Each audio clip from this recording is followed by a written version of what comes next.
Kita mulai. Bismillahirrahmanirrahim. Assalamualaikum warahmatullahi wabarakatuh.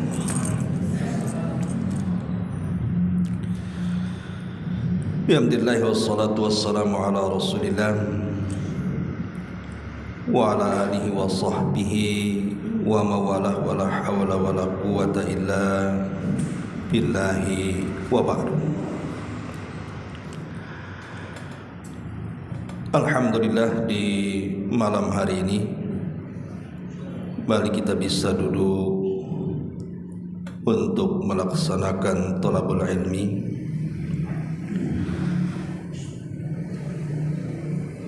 Dan pembahasan di malam hari ini kita akan membahas 11 amalan yang membandingi pahala puasa sunnah.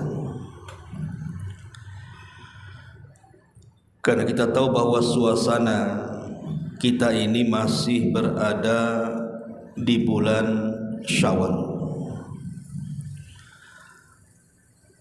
Ada satu ibadah di bulan Syawal itu yang sangat mulia dan sangat agung. Apa itu? Puasa 6 hari di bulan Syawal. Apabila puasa 6 hari di bulan Syawal ini diikut sertakan dengan puasa Ramadan, maka pahalanya sangat besar sekali. Dan itu disabdakan oleh Nabi SAW dalam sebuah hadis yang dikeluarkan Imam Muslim dari sahabat Abi Ayyub Al-Ansari radhiyallahu anhu. Nabi SAW bersabda, "Man shoma Ramadan thumma atba'ahu sittan min Syawalin kana kasiyami dahri." Siapa yang berpuasa 6 hari di bulan Syawal,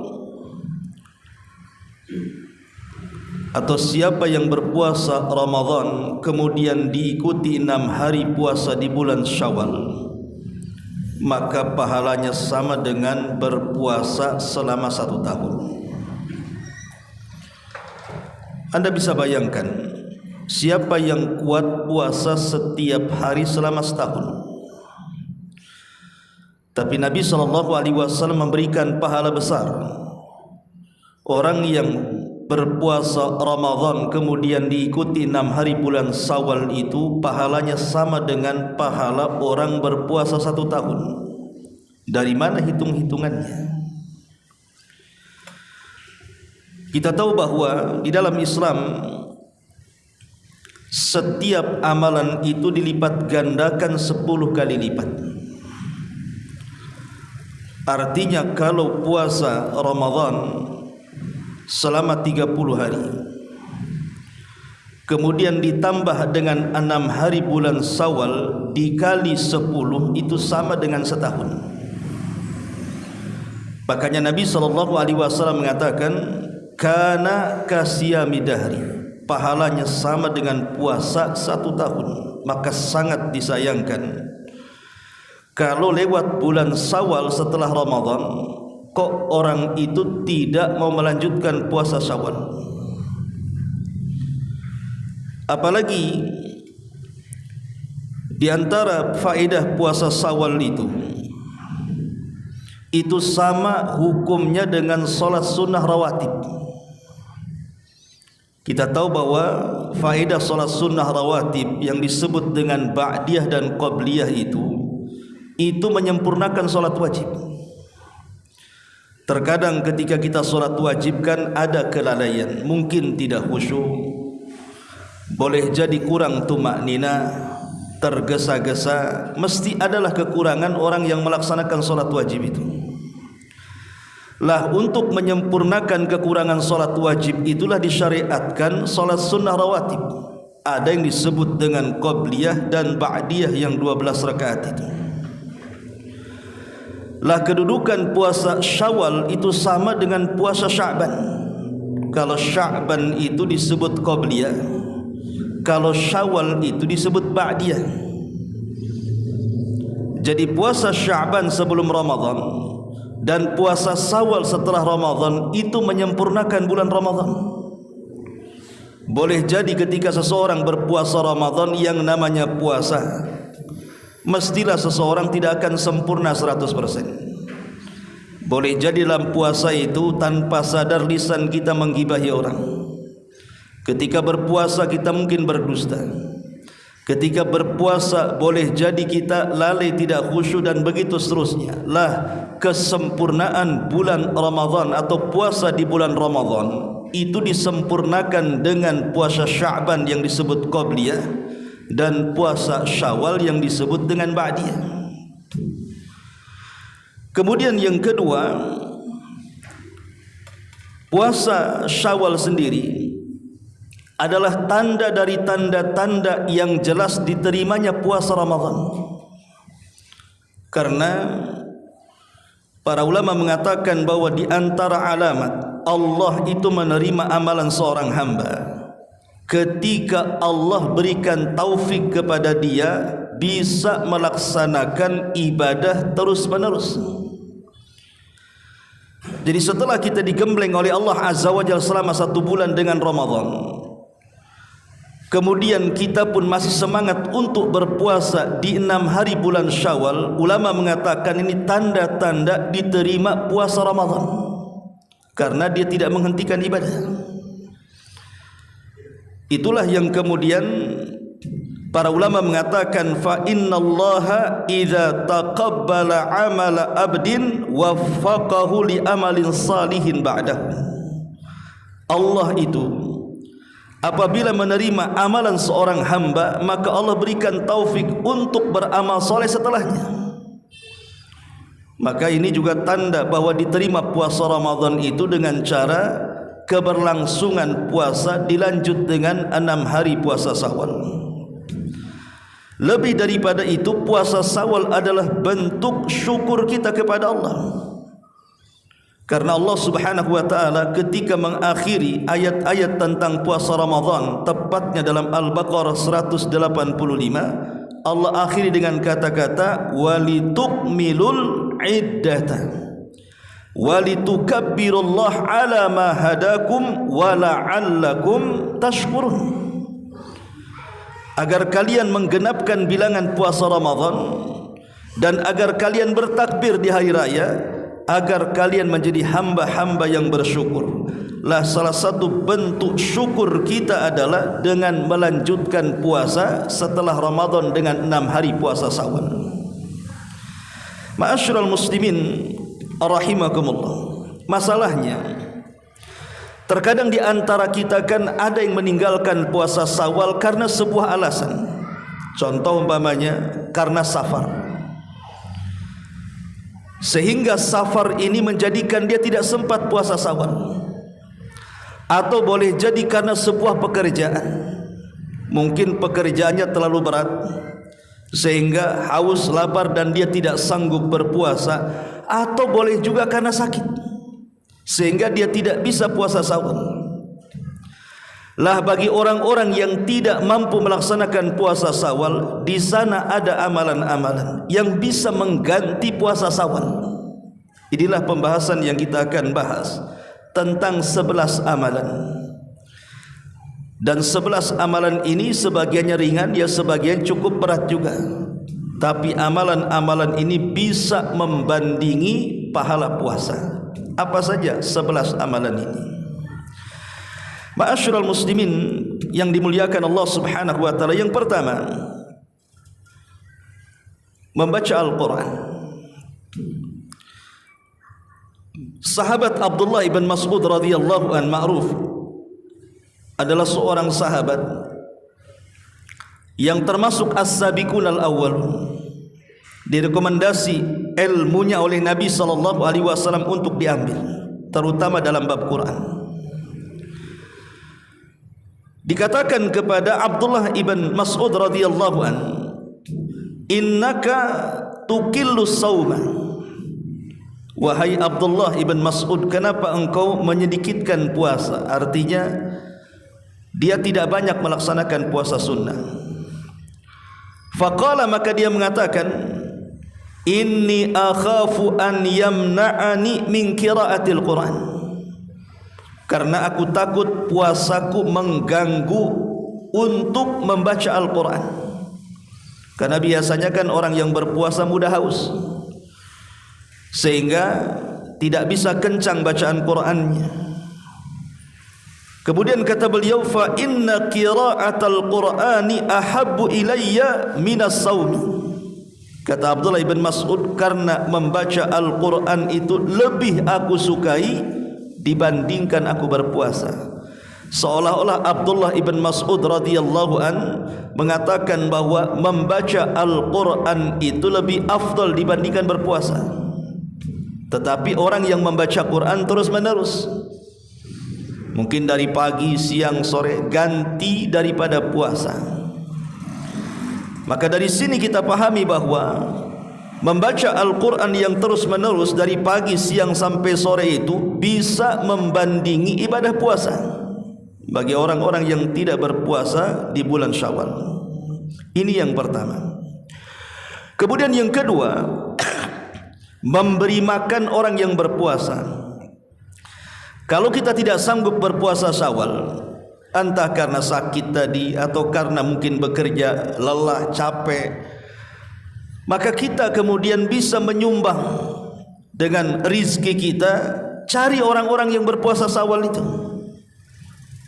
kirim makanan kepada mereka.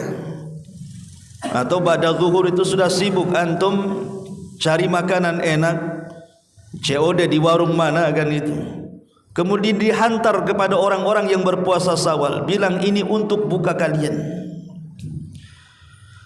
Lah kata Nabi sallallahu alaihi wasallam, man fattara sa'iman kana lahu mithlu ajrihi la yanqusu dzalika min ajri as-sa'imi syai'a. Siapa yang memberi makan orang yang berpuasa, maka dia mendapatkan pahala orang yang berpuasa tanpa mengurangi pahala dia sedikit pun. Jadi kalau kita ingin mendapatkan pahala orang yang puasa Syawal, maka kasih makan mereka, supaya mereka mau memakan iftar dari makanan yang kita berikan kepada mereka, maka pahalanya sama dengan orang yang puasa Syawal. Ini yang kedua. Kemudian yang ketiga, berusaha untuk memperbaiki akhlak. Nabi SAW mengatakan dalam sebuah hadis, wa innar rajula la yablughu bi husni khuluqihi darajatas shaim wal qaim. Dan terkadang kata Nabi SAW, dengan akhlak yang baik itu bisa menandingi derajat orang yang berpuasa dan orang yang sholat malam. Jadi akhlak itu bisa menandingi pahalanya dengan orang-orang yang berpuasa dan sholat malam. Menunjukkan bahwa akhlak, memperbaiki akhlak lisan, tidak mengucapkan kecuali yang santun, kemudian juga mudah ringan tangan membantu orang, berbaik, berbuat baik kepada keluarga, kepada orang tua, kepada tetangga, dan begitu seterusnya. Maka akhlak juga bisa menandingi ibadah puasa, bahkan ibadah salat malam. Ini yang ketiga. Kemudian yang keempat, seseorang yang biasa berpuasa, tetapi qadarullah kemudian dia sakit. Jadi umpamanya dia itu terbiasa dengan puasa Senin Kamis, atau terbiasa dengan puasa Daud, atau biasa dia melaksanakan puasa Ayyamul Bid, atau mungkin puasa Syawal, tapi Allah takdirkan kondisinya sakit. Sakitnya berkepanjangan sehingga dia tidak bisa melaksanakan puasa, atau mungkin dia safar. Kalau dia tidak safar, pasti dia melakukan puasa. Lah orang-orang yang terbiasa melakukan ibadah, baik ibadah puasa atau salat malam, kemudian terhalangi ibadah-ibadah itu dengan sakitnya ataupun dengan uzur-uzur yang lainnya, maka tetap dia dicatat memiliki pahala kebiasaan puasa walaupun dia tidak puasa. Karena dalam sebuah hadis, ketika Nabi SAW pulang dari perang Tabuk, kemudian Nabi SAW berkata di hadapan para sahabatnya, "Inna bil madinati aqwaman ma sirtum." Qalu ya Rasulullah, wa hum bil Madinah. Qala wa hum bil Madinati hasabahumul udhur. Jadi ketika Nabi SAW pulang dari Tabuk setelah memenangkan tubuhnya di kota Madinah, ada beberapa orang yang tidak ikut serta dalam berperang, tetapi mereka mendapatkan pahala seperti yang kalian dapatkan. Jadi pahala jihad yang kalian dapatkan mereka pun dapat. Kemudian para sahabat mengatakan, Rasul, bukankah mereka tidak terlibat jihad? Mereka tinggal di kota Madinah. Maka Rasul mengatakan, ya, sebab mereka tertahan dengan uzur. Kalau mereka tidak tertahan dengan uzur, pasti mereka akan ikut jihad. Tapi karena tertahan dengan uzur, maka mereka tetap dicatat pahala jihad. Dari sini kita tahu bahwa seseorang yang kemudian terbiasa melakukan ibadah, kemudian tertahan dengan uzur, maka tetap dia dicatat pahala sebagaimana kebiasaan ibadahnya, walaupun dia tidak melaksanakan ibadah. Dan ini rahmat yang Allah anugerahkan. Yang kelima, dan ini yang paling mudah. Ini yang paling mudah, tetapi walaupun mudah terkadang orang itu susah untuk mengamalkannya. Apa itu? Ghibtah. Apa ghibtah? Ghibtah itu hasad yang terpuji. Hasad kan ada dua tuh. Ada hasad yang tercela, ada hasad yang terpuji. Seseorang berangan-angan supaya nikmat yang Allah anugerahkan kepada orang hancur dan berpindah kepada dia. Itu hasad yang tercela. Tapi di sana ada hasad yang terpuji, yang disebut dengan ghibtah. Apa itu? Berangan-angan kalau Allah berikan nikmat kepada dia seperti yang diberikan nikmat kepada orang, maka dia akan melakukan hal yang sama seperti yang orang itu lakukan. Umpamanya kita punya tetangga, karena dia punya uang akhirnya bisa haji. Lah kita tidak punya uang, hanya bisa melamun saja. Kapan aku seperti dia? Ya Allah, kalau engkau berikan harta pun aku sama, ingin haji juga sama dengan dia. Aku ingin umroh sama dengan dia. Aku ingin berkurban sapi sama dengan dia. Lah itu namanya berangan-angan. Inilah yang disebut dengan ghibtah. Jadi ghibtah ini, kita ingin melakukan ibadah yang besar tapi tidak sanggup. Tapi dia berniat dengan mengatakan, ya Allah, kalau aku diberikan nikmat seperti dia, maka aku pun sama melakukan yang sama. Maka dia mendapatkan pahala yang sama. Jadi kalau ada tetangga bisa haji, kemudian dia mengatakan, ya Allah, kalau aku diberikan nikmat, aku juga ingin hajilah kayak dia, berarti dia dapat pahala haji walaupun dia tidak berangkat haji. Itu namanya ghibtah. Lah itu disabdakan dalam sebuah hadis yang dikeluarkan Imam Tirmidzi dan disahihkan oleh Syekh Albani rahimahullahu taala. Kata Nabi sallallahu alaihi wasallam, "Innamad dunya li arba'ati nafarin." Dunia ini dipenuhi dengan 4 kelompok. Dunia ini dipenuhi dengan 4 kelompok. Kata Nabi sallallahu alaihi wasallam, siapa 4 kelompok ini? Abdin razaqahullahu malan wa ilm wa yasilu fihi rahimahu wa ya'lamu lillahi fihi haqqan fahada bi afdalil manazil indallah. Seorang hamba Allah berikan rizki, harta dan ilmu pengetahuan. Dia kaya, tapi di sisi lain dia juga memiliki ilmu pengetahuan. Maka dengan ilmu agama yang ia miliki, maka dia salurkan hartanya di jalan Allah. Dan dia dengan hartanya karena punya pengetahuan, dia takut untuk menghambur-hamburkan di jalan selain Allah. dan dia berusaha dengan hartanya menyambung silaturahim, dan dia tahu hak kepada Allah dari sedekah, zakat dan yang semacamnya, maka orang yang seperti ini seafdol-afdolnya manusia. Jadi kelompok yang pertama, Allah berikan harta banyak, tapi di sisi lain dia pun punya pengetahuan agama. Lah dengan pengetahuan agamanya dia tahu harus kemana harta disalurkan. Lah orang seperti ini seafdol-afdolnya kedudukan di hadapan Allah. Tetapi di sana ada yang kedua, wa abdin razaqahullahu ilman wa lam yarzuqhu malan fahuwa sadiqun niyyati yaqulu law anna li malan la amiltu bi amali fulanin fahuwa bi niyyatihi fa ajruhu masawa. Kelompok yang kedua, dia punya ilmu agama tapi dia miskin, tidak punya harta, tetapi dia mengatakan, ya Allah, kalau seandainya engkau berikan harta seperti dia, maka aku pun akan mengamalkan hal yang sama seperti dia. Kata Rasul, maka dengan kejujuran niatnya dia memiliki pahala yang sama dengan orang itu. Itulah disebut dengan ghibtoh. Ghibtoh kan enak, ya kan? Karena tidak mengeluarkan tenaga, tidak mengeluarkan biaya, tidak mengeluarkan apa-apa, hanya niat saja.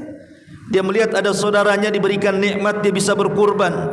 Ya Allah, kalau aku seperti dia, kita bisa bangun masjid. Kita mengatakan, ya Allah, kalau aku diberikan harta, aku pun ingin seperti dia bisa bangun masjid, dan begitu seterusnya. Ini amalan ringan, ikhwan, yang disebut dengan ghibtoh. Tapi walaupun amalan ringan, terkadang kita ini tidak sanggup melaksanakannya.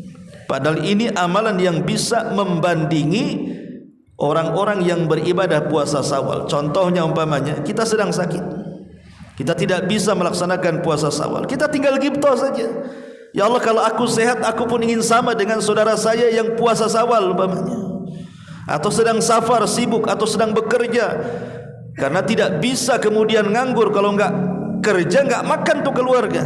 Tapi dalam hatinya, ya Allah, kalau aku ada waktu, aku pun ingin sama berpuasa. Lah dia mendapatkan pahala yang sama tuh. Disebut dengan ghibtoh tuh.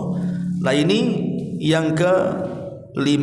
Kemudian yang ke-6, as-sa'yu alal armalati wal miskin. Membantu janda-janda tua yang miskin dan orang-orang yang kurang mampu. Kata Nabi SAW, as-sa'i alal armalati wal miskin kal mujahid fi sabilillah awil qa'imil laila as-sa'imin nahara. Orang yang membantu meringankan beban janda-janda miskin atau orang yang kurang mampu. Karena sebagian janda, terutama yang sudah sepuh, usia-usia sudah 60-70 tahun,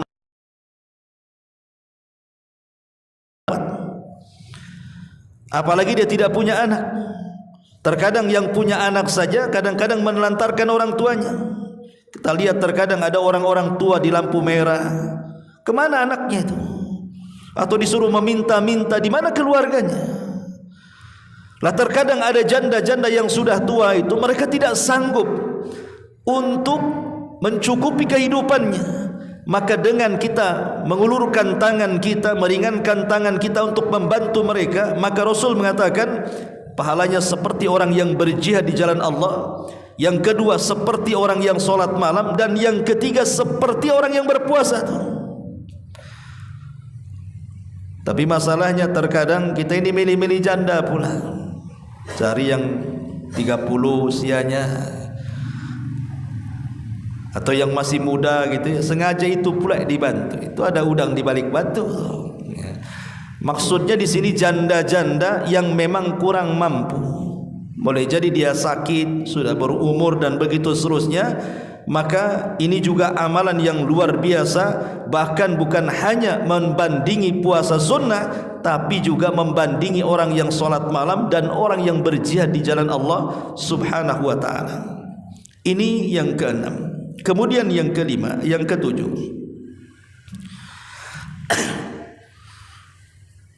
berusaha untuk mendamaikan saudaranya. Kata Nabi SAW,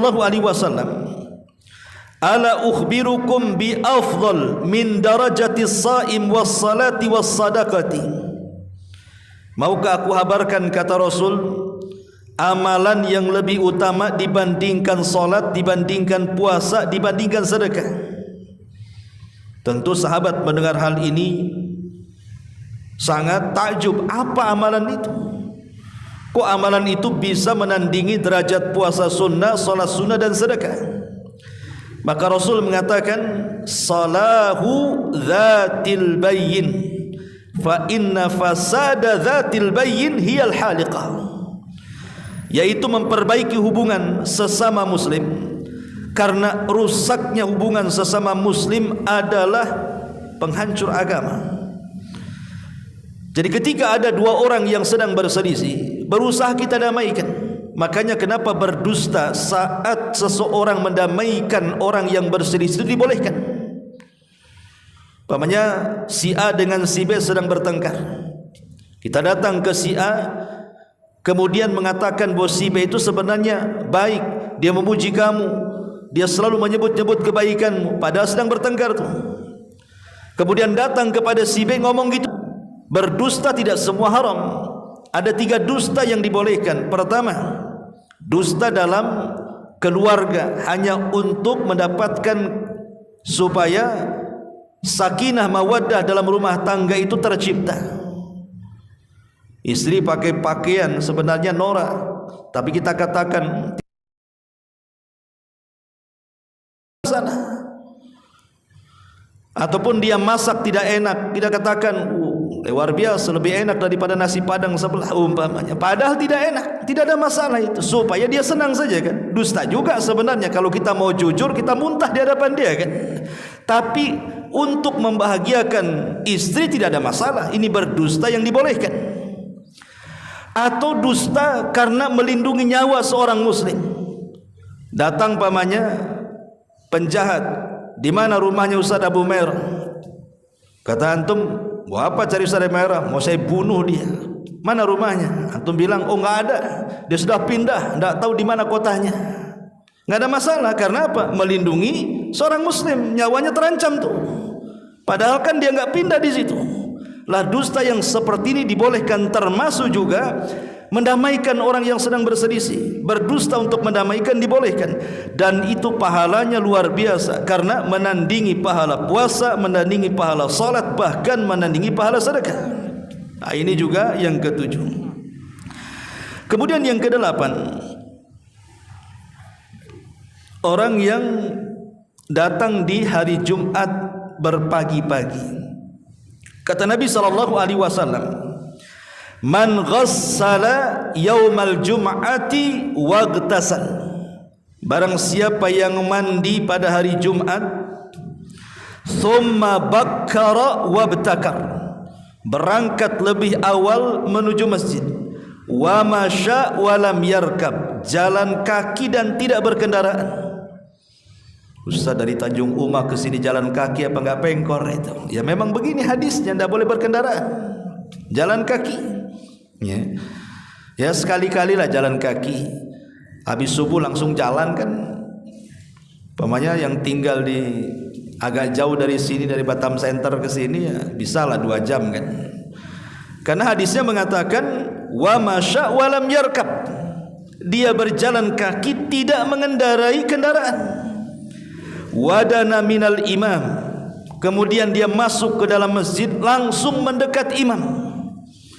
Kadang-kadang aneh di masyarakat ini, dia hadir awal-awal tapi cari tiang, ya kan? Bukannya dekat ke imam, cari tiang untuk nyandar, mungkin supaya bisa tidur saat khutbah kan itu ya. Atau cari belakang-belakang, mendekat ke imam, cari saf yang paling dekat. Kemudian fastama'a walam yalghu, kemudian dia mendengar dengan seksama apa yang dikhutbahkan seorang khatib, dan dia tidak main-main. Apa kata Rasul? Kana lahu bi kulli khutwati amali sanatin ajru siyamiha wa qiyamiha. Subhanallah. Kata Rasul, apa pahalanya? Maka dia akan mendapatkan pahala puasa dan qiyam lail selama 1 tahun. 1 tahun, ikhwan. Pemanya antumlah 1 tahun sekali gitu saja ya. Antum 1 tahun sekali mengamalkan amalan ini. Pemanya antum yang tinggal di Bengkong jalan kaki ke sini kan gitu. Setahun sekali saja kau gitu. Datuk dari Batam Center kau Tanjung Uba dekat lah kan gitu. Putar-putar sebentar aja 20 menit sampai sini. Setahun aja sekali antum lakukan itu. Jadi pintu masjid belum dibuka antum dari depan pintu. Pagi-pagi antum ke sini. Mendekat pula di sini saf paling depan. Antum bisa melaksanakan solat sunnah mutlak kan gitu ya. Solat sunnah mutlak itu solat sunnah yang tidak berhenti 2 rakaat salam, bangkit lagi 2 rakaat salam tanpa dibatasi rakaatnya sampai khatib naik. Selesai Jumat, bayangkan antum sama dengan melaksanakan puasa 1 tahun setiap hari dan sama melaksanakan solat solat malam setiap malam. Padahal tidak ada orang yang sanggup melaksanakan solat malam setiap malam kan. Kecuali orang-orang soleh zaman baheula kan itu. Zaman sekarang mana ada. Jangankan solat sunnah di malam hari, solat sunnah di siang hari aja malas kan. Tapi orang yang melaksanakan 1 kali saja pahalanya luar biasa. Ini yang ke-8. Yang ke-9, orang yang mengajak puasa Syawal. Umpamanya sekarang kan di bulan Syawal ini, alhamdulillah saya kira antum semua pegang handphone. Tak ada di antara antum yang enggak pegang handphone, pasti pegang handphone. Lah ini kan bisa digunakan untuk berdakwah. Pamannya ada artikel yang bagus tentang keutamaan puasa Syawal. Antum tinggal copy paste share. Ya. Itu sama dengan mengajak orang puasa sunnah Syawal. Ternyata ada yang baca pula tulisan kita. Ada yang baca pula kemudian ajakan kita untuk berpuasa Syawal karena melihat pahalanya. Akhirnya orang itu berpuasa Syawal karena ajakan kita. Atau mungkin dengan lisan kita mengajak orang, ayolah ini mumpung di bulan Syawal kita puasa kan itu. Maka orang yang mengajak orang yang berpuasa Syawal kemudian dia puasa karena ajakan kita, maka kita mendapatkan pahalanya. Kata Nabi SAW, man dalla ala khairin kafaini. Dalam hadis Abdullah bin Mas'ud radhiyallahu anhu, Rasul mengatakan, barang siapa yang menunjukkan kepada kebaikan, maka bagi dia pahala orang yang mengerjakan kebaikan tersebut karena ajakan kita. Kan cuman kita nge-share saja, siapa tahu ada yang nyantol, ada yang baca kan. Akhirnya diingatkan puasa, alhamdulillah, tanpa sadar kita mendapatkan pahala orang yang kita ajak. Bagaimana kalau yang membaca tulisan kita itu ribuan orang, semua berpuasa umpamanya kan, maka kita akan mendapatkan banyak pahala. Atau mungkin minimalnya lah mengajak kepada keluarga, mengingatkan orang tua, mengingatkan saudara, paman atau siapa dari keluarga kita, ini sudah waktunya puasa Syawal umpamanya. Kemudian dia puasa, maka dia mendapatkan pahala puasa Syawal itu. Ini yang ke-9. Yang ke-10, seseorang yang menjaga perbatasan negara Islam. Ini biasanya dilakukan oleh tentara-tentara, TNI kita kan, yang mereka memang ditugaskan untuk menjaga perbatasan negara supaya tidak dicaplok negara orang. Maka Nabi SAW mengatakan, ribatu yaumin wa lailatin khairun min siyami syahrin wa qiyami wa in mata jara alaihi amaluhu alladhi kana ya'maluhu wa ujriya alaihi rizquh wa aminal fattan. Kata Nabi, berjaga sehari semalam dalam perbatasan negara Islam tadi itu lebih baik daripada puasa dan solat malam selama sebulan. Jika ia mati, amalannya yang biasa ia lakukan akan terus mengalir kepadanya setelah kematiannya, dan dia terus diberikan rizki, dan dia akan terbebas dari fitnah kubur. Jadi beruntunglah para TNI kita yang mungkin disuruh berjaga-jaga di perbatasan supaya tidak dicaplok negara-negara kafir gitu ya. Kalau seandainya kemudian mereka meninggal entah karena disniper atau karena diserang dan begitu seterusnya, maka pahalanya luar biasa.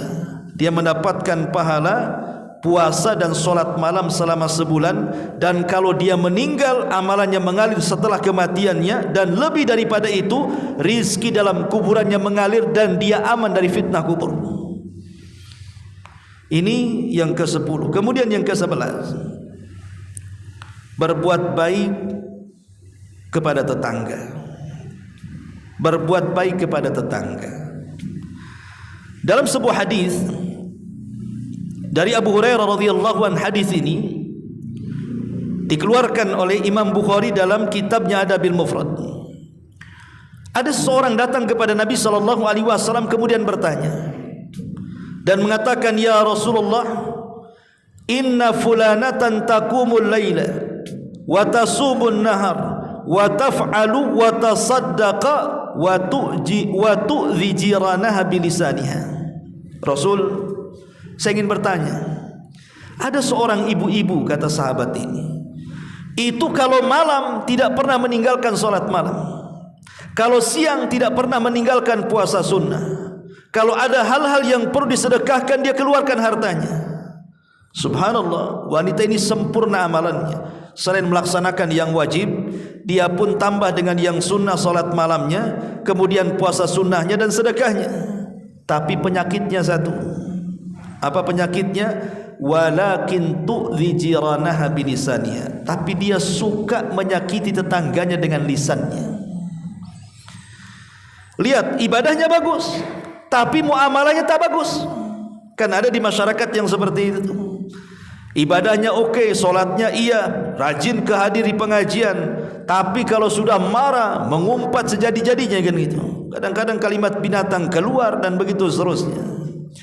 Lah Nabi SAW tidak menganggap ibadah sama sekali. Justru selalu mengatakan, la khaira fiha hiya min ahlin nar. Wanita itu tidak ada kebaikan sama sekali. Padahal dia solat malam, Rasul mengatakan tidak ada kebaikan. Padahal dia puasa sunnah, Rasul mengatakan tidak ada kebaikan. Padahal dia bersedekah, Rasul mengatakan tidak ada kebaikan. Ya, karena kebaikan solat malam, puasa sunnah, sedekahnya habis karena cacian makian kepada tetangganya. Subhanallah. Ya. Dan Rasul di sini mencontohkan seorang wanita kan. Karena kalau bapak-bapak kan jarang bertengkar dengan tetangga, kecuali dihasut sama istrinya kan. Bang, tetangga kurang ajar, baru antum panas kan itu. Karena antum kan gak peduli, keluar pagi, pulang sore, mana peduli dengan orang. Maka dicontohkan perempuan di sini. Tapi ada yang kedua, kata Nabi SAW, orang ini bertanya kepada Nabi SAW, "Ya Rasulullah, inna fulanatan." Sesungguhnya ada seseorang ibu-ibu, dia hanya mencukupkan tusallil maktubah, ya solat wajibnya saja, sunnahnya kurang. Kemudian juga puasa wajibnya saja, puasa sunnahnya kurang. Dan juga tidak pernah sedekah karena enggak ada uang yang disedekahkan. Tetapi walakin la tu'dhi jiranaha bilisaniha, tapi lisannya dijaga. Dia tidak pernah menyakiti tetangganya dengan lisannya. Dia berusaha diam dari tetangganya. Dia tidak mau suudzon, berburuk sangka dengan tetangganya, mencari-cari aib tetangganya, menggibah tetangganya. Dia berusaha tidak menyakiti tetangganya sama sekali. Apa kata Rasulullah? Hiya min ahlil jannah. Wanita itu termasuk penduduk surga. Lihat. Walaupun wanita ini kurang solat malamnya, kurang puasa sunnahnya, kurang sedekahnya, tapi dengan berbuat baik kepada tetangganya, maka sama dengan orang yang melaksanakan qiyamul lail, puasa sunnah dan bersedekah. Karena bagaimanapun tetangga ini kan ada 3 macam, ikhwan. Pertama, ada tetangga itu dia seorang muslim plus kerabat kita. Maka kalau dia tetangganya seorang muslim plus kerabat kita, berarti dia punya 3 hak yang harus kita tunaikan. Pertama, hak seorang muslim, kedua, hak berkerabat, dan ketiga, hak bertetangga. Yang kedua, kalau dia seorang muslim tapi tidak ada hubungan kerabat dengan kita, tetap dia punya 2 hak. Pertama, hak seorang muslim, yang kedua hak bertetangga, yang ketiga kalau dia bukan seorang muslim, mungkin dia orang kafir, tapi tetap dia punya hak, namanya hak bertetangga. Contohnya seperti Allah mengatakan wa yamnaunal maun. Tidak boleh kita ini mencegah ada tetangga walaupun dia kafir kalau meminjam perkakas atau perabot-perabot dalam rumah kita. Ada tetangga kafir mau pinjam wazan, ya kita kasih. Mau pinjam kuali kita kasih. Mau pinjam gelas, mau pinjam pisau, mau pinjam garam atau apa, kita kasih. Itu hak dia. Sebab kalau kita tahan, ngapain saya pinjamkan, dia kafir, nanti dipakai masak babi pula. Ya urusan dia lah, masak babi nanti kan antum bisa cuci lagi, kan bisa bersih. Jadi dia punya hak itu. Makanya kemudian Nabi SAW saking besarnya hak tetangga itu, sampai-sampai Jibril terus berwasiat kepada Rasul untuk berbuat baik kepada tetangganya. Karena begini ikhwatu fiddin, terkadang kita ini punya keluarga tapi jauh. Ketika kita sakit, tetangga pula yang pertama tahu. Kalau kita mati, mereka pula yang mengurus jenazah kita.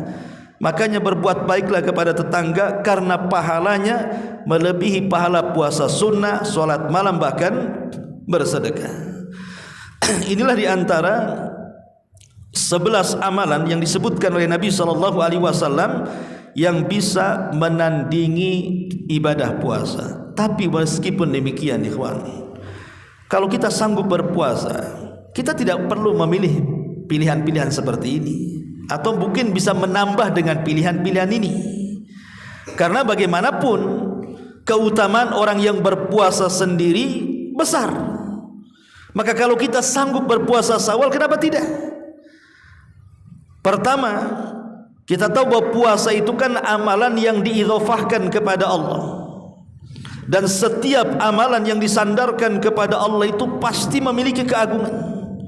Rasul mengatakan, kullu amal ibni adam lahu illa siyam fa innahu li wa ana azzibihi. Setiap amalan hamba itu, entah solatnya, entah zakatnya, entah hajinya, entah baca Qur'annya, itu kembali kepada kita. Jadi Allah kembalikan pahalanya kepada kita yang melakukannya, kecuali puasa. Puasa itu tidak kembali kepada kita, tapi kembali kepada Allah. Apa maksudnya di sini? Ulama mengatakan bahwa ketika puasa itu tidak disamakan dengan ibadah-ibadah yang lainnya, yang dikembalikan pahalanya kepada kita jelas nominalnya, sementara puasa itu dikembalikan kepada Allah dan dirahasiakan nominalnya, menunjukkan bahwa satu-satunya ibadah yang tidak bisa dirampas pahalanya hanya puasa. Kalau solat bisa diambil pahalanya, zakat bisa diambil pahalanya, haji bisa diambil pahalanya, tapi puasa tidak bisa diambil pahalanya. Maksudnya nanti saat hari kiamat, ketika manusia dikumpulkan di Arasat, padang yang sangat luas, itu depannya sudah pintu-pintu sorga tuh, dan sudah melintasi titian sirat lagi. Artinya selangkah lagi dia masuk sorga. Tapi tiba-tiba kemudian dicegat di tengah jalan dan mengatakan, hei fulan, jangan kau langkahkan kakimu dulu ke sorga ya. Dulu kau zalimi aku, ingat enggak? Kau gibah aku, kau hina aku, kau bully aku, kau tampar aku, kau bunuh aku, dan begitu seterusnya. Mana pahala salatmu? Mana pahala hajimu? Mana pahala zakatmu? Jadi pahala-pahala selain puasa itu dimungkinkan diambil orang, tapi puasa tidak. Ketika orang ini mengatakan, dulu kau zalimi aku, mana pahala puasamu? Allah mengatakan, oh tidak bisa. Pahala puasa itu untukku, kata Allah. Aku yang akan membalasnya.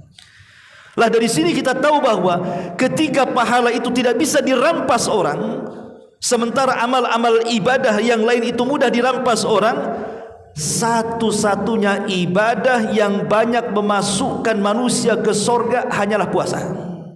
Karena pahalanya tidak bisa diambil masalahnya. Makanya pintu sorga yang paling banyak berjubel manusia masuk dari pintu itu adalah babur royan, pintunya orang yang berpuasa. Maka sangat rugi kalau lewat begitu saja.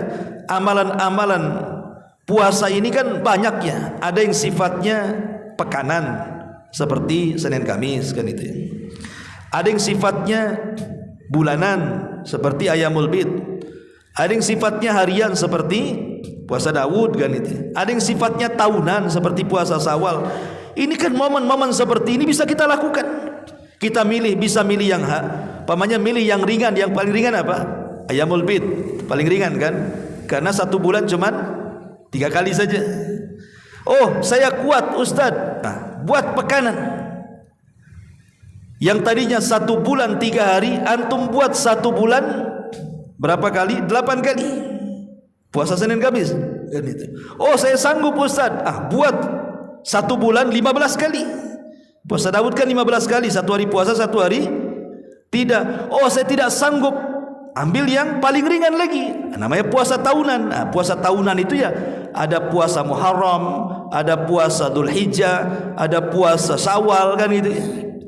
Ini kalau tidak ada yang dikerjakan ya kebangetan antum ini. Ramadan saja ya, kalau antum kaya dengan amalan-amalan yang lain tidak ada masalah kan itu.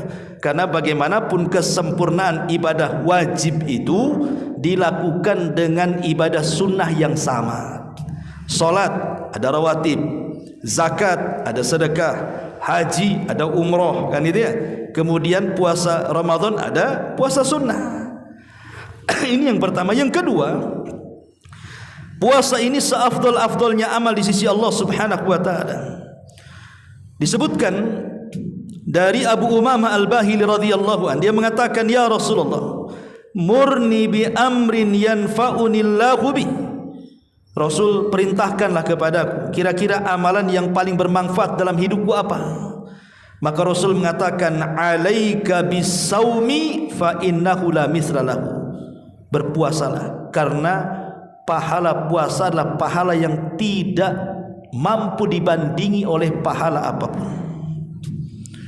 Dari sini kita tahu bahwa seafdal-afdalnya amalan adalah puasa. Apalagi puasa ini bisa menjauhkan wajah kita dari api neraka itu sejauh 70 tahun perjalanan. Logika ikhwan, kalau antum berjalan selama 70 tahun sampai di mana? Jangan berhenti ya, berjalan kaki aja sampai di mana? 70 tahun. Mungkin dah keliling dunia itu. Lah sejauh itulah wajah kita dijauhkan dari api neraka. Kata Nabi SAW, man sama yauman, siapa yang berpuasa 1 hari saja, fi sabilillah, di jalan Allah Subhanahu wa taala, illa ba'adallahu wajahu anin nar, kecuali Allah akan jauhkan wajah dia dari api neraka sab'ina kharifah, sejauh 70 musim atau 70 tahun. Lihat bagaimana amalan puasa itu luar biasa. Jadi kalau memang mampu melaksanakan puasa sunnah di bulan Syawal, ini sebuah keberuntungan besar. Karena kalau kita bisa mengikuti puasa Ramadan dengan puasa sunnah di bulan Syawal, maka pahalanya sama dengan pahala 1 tahun. Ma'asyiral muslimin yang dimuliakan Allah Subhanahu wa taala, ada beberapa soalan yang berkaitan tentunya dengan puasa Syawal ini. Pertama, apakah boleh seseorang itu yang punya hutang bulan Ramadan, dia melaksanakan Syawal dulu baru bayar puasa Ramadannya nanti, atau dia Ramadan dulu selesaikan hutangnya baru pelaksanaan puasa 6 hari bulan Syawal? Nah, ini terjadi silang pendapat di antara ulama. Karena perintah Nabi SAW, man shoma Ramadan thumma atba'ahu sittan min Syawal, siapa yang puasa Ramadan kemudian diikuti dengan 6 hari puasa Syawal sama dengan puasa setahun, apakah kemudian perintah ini lil faur, artinya harus bersegera, ataukah lit tarahi? Ada jeda di sini. Kita tahu bahwa ibadah itu kan 2 macamnya. Ada yang waktunya muassa, ada yang mudhayyak, ada yang waktunya itu panjang terbentang seperti Ramadan. Kalau punya hutang di bulan Ramadan, habis Ramadan kan waktu hutangnya kan terbentang tuh sampai Sya'ban tahun depan kan, boleh ya. Sementara ada ibadah itu yang mudhayyak, dia terikat dengan waktu, seperti puasa Syawal terikat dengan Syawal. Kalau sudah lewat Syawal kan enggak ada lagi puasa Syawal. Ada ulama yang mengatakan bahwa boleh seseorang itu mengakhirkan qadha, dan dia harus niat mengqadhanya, dan boleh melaksanakan Syawal dulu karena waktu qadha itu panjang, sementara waktu Syawal itu terbatas. Tapi ada yang berpendapat seperti yang difatwakan oleh Syekh bin Baz, Lajnah Daimah dan begitu seterusnya, sahur dulu hutangnya. Karena di sini kalimatnya barang siapa yang puasa Ramadan, artinya sempurna Ramadan, kemudian diikuti 6 hari puasa Syawal, baru dapat pahala puasa 1 tahun. Ya, jadi Di sini ada dua pendapat.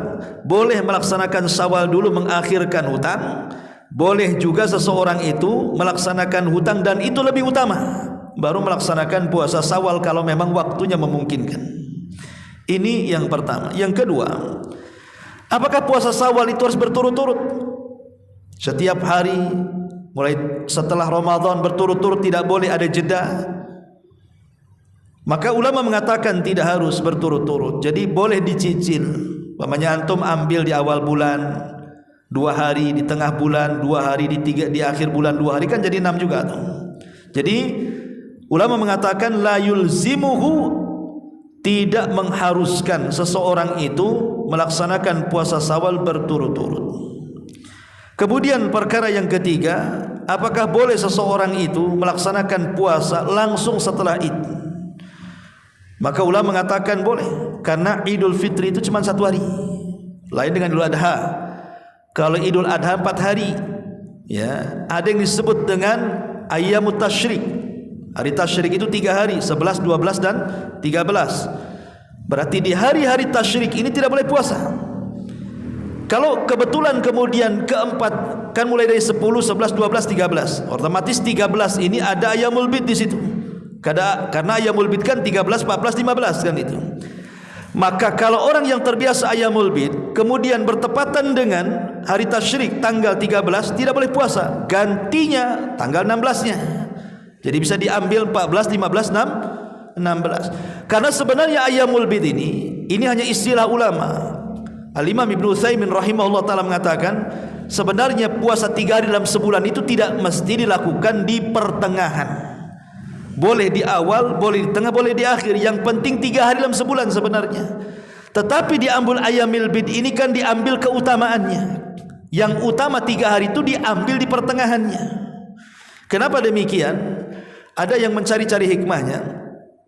Karena kita tahu bahwa pertengahan bulan, kan kalau kita melihat bulan Qamariyah, bukan Hijri, bukan Masehi ya, Qamariyah Hijriyah itu, kita tahu bahwa pertengahan bulan itu kan purnama. Bulan itu membesar ketika tanggal 13, makin membesar ketika tanggal 14, sempurnanya di tanggal 15 ya, Hijriyah. Lah biasanya purnama itu mempengaruhi pasang surut air lautan. Kita tahu kalau purnama itu kan pasang tuh air itu, dan itu juga akan mempengaruhi gejolak darah pada manusia. Jadi darah manusia di pertengahan bulan itu lagi memuncak, mudah marah, apalagi gajian dah habis kan itu, di pertengahan masalahnya, gajian masih 2 minggu lagi, dah emosian kan. Lah di sini terkadang jalan darah yang kemudian sedang memuncak di pertengahan bulan itu dimanfaatkan setan masuk di jalan darah kita. Makanya di pertengahan bulan itu disyariatkan 2 ibadah.